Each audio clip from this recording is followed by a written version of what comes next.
Good morning, dear students. This is Puspanjali Singh, your science teacher, and I welcome you all in DSS online classes. Today, I am going to continue chapter 4, that is heat. In this chapter, we all will read about how to use a clinical thermometer and laboratory thermometer, and what is transfer of heat, what is conduction, convection, radiation, etc. Today, we all will read about how to use a clinical thermometer and how to read temperature. Start the topic. Reading of thermometer. अब हम किसके बारे में पढ़ेंगे, किस तरह हम thermometer की रीडिंग को क्या करते हैं, रीड करते हैं. इससे पहले हम एक बार जान लें क्या स्ट्रक्चर्स ऑफ क्लिनिकल थर्मोमीटर को एक बार और रिवाइज कर लें. Structure of clinical thermometer. First क्या होता है, it is made up of glass tube. ये ग्लास का बना होता है. कौन? Clinical thermometer. And at one end contain bulb. इसके एक एंड में क्या कंटेन होता है, bulb. And bulb containing mercury. और जो बल्ब होता है वो किससे कंटेन होता है, उसमें क्या फील होता है, मर्क्यूरी. अब यहाँ भी क्वेश्चन आता है, व्हाट इज मर्क्यूरी. मर्क्यूरी होता क्या है. Mercury is a metal. ये एक तरह का मेटल है. मर्क्यूरी एक मेटल है.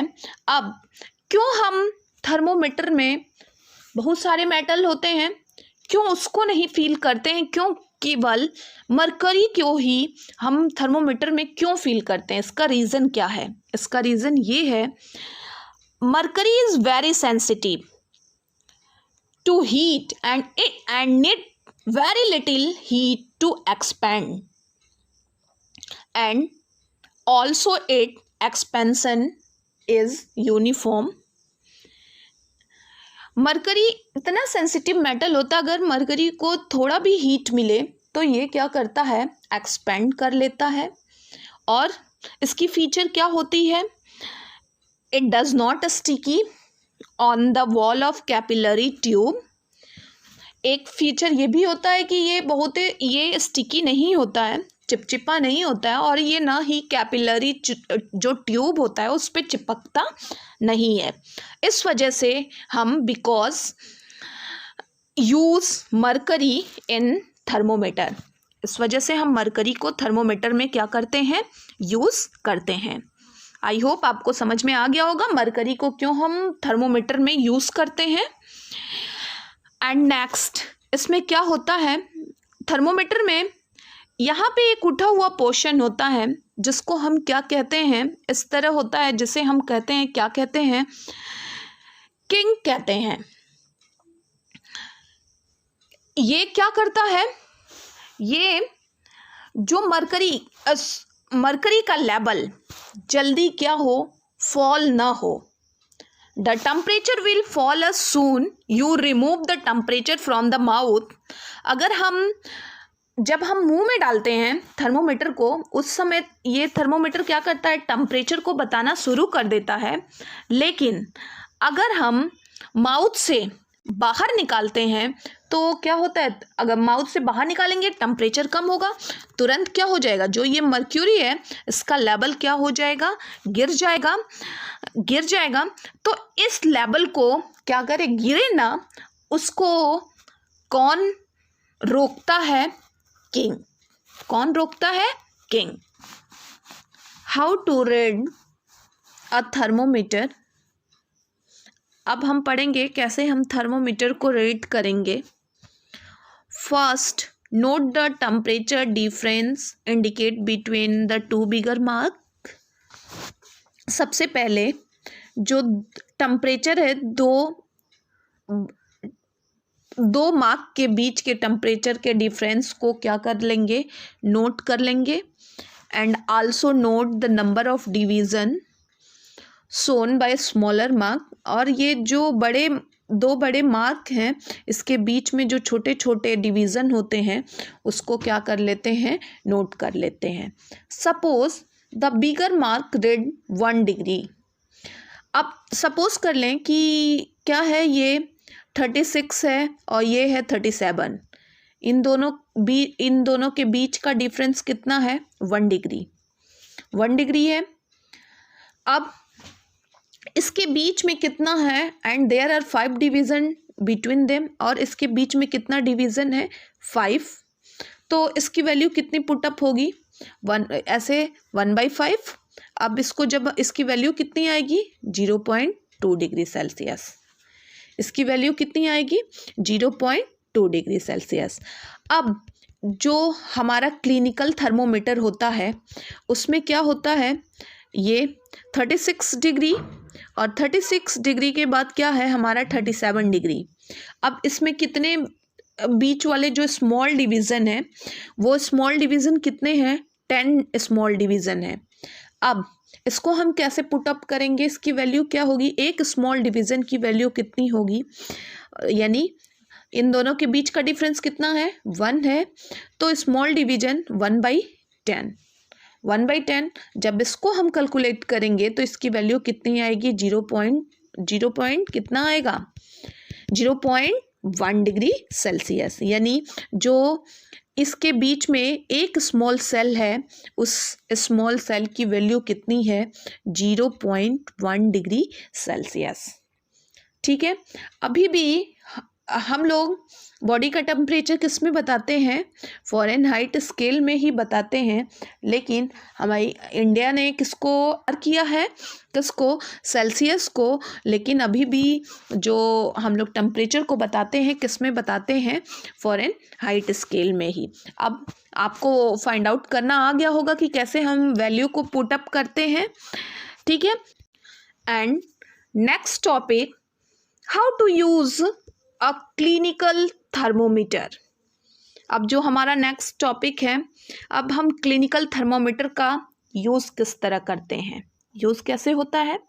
First, wash it before use करने से पहले उसको क्या किया जाता है, वॉश किया जाता है विथ एन एंटीसेप्टिक सॉल्यूशन से, and hold it and give it a few जाग्स।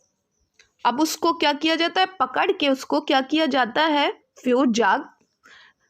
क्यों जाग किया जाता है, ताकि क्या हो, to bring down the level of mercury below 35, ताकि क्या हो जाए, मर्क्यूरी का लेवल क्या हो जाए, डाउन हो जाए बिलो 35 से। एंड उसके बाद क्या किया जाता है, it is a place beneath the tongue for about a minute। या तो जो छोटे बच्चे होते हैं वो टंग पे नहीं रख पाते हैं, तो वो कहाँ रखते हैं, अंडर द आर्म, वो आर्म के नीचे रखते हैं। अब क्यों हम आर्म के नीचे ये थर्मोमीटर को रखते हैं, क्योंकि ताकि क्या हो जाए, थर्मोमीटर में क्या होता है, अभी हमने पढ़ा है मर्क्यूरी होता है, और मर्क्यूरी ये भी पढ़े, मर्क्यूरी बहुत ही सेंसिटिव मेटल होता है। अगर उसको थोड़ा भी हीट होता है वो तुरंत क्या हो जाता है, एक्सपेंड हो जाता है। तो जब हम इसको टंग या अपने आर्म के नीचे रखते हैं, तो जब इस मर्क्यूरी को हीट मिलता है तो ये mercury inside the bulb expand due to heat of the body and rise in capillary tube. तो इसको हीट मिलता है तो ये मर्क्यूरी क्या हो जाता है, बॉडी के टेम्परेचर से इसको हीट मिलेगा, तो ये क्या मर्क्यूरी हो जाएगा, कैपिलरी ट्यूब में क्या हो जाता है, राइज अप हो जाता है।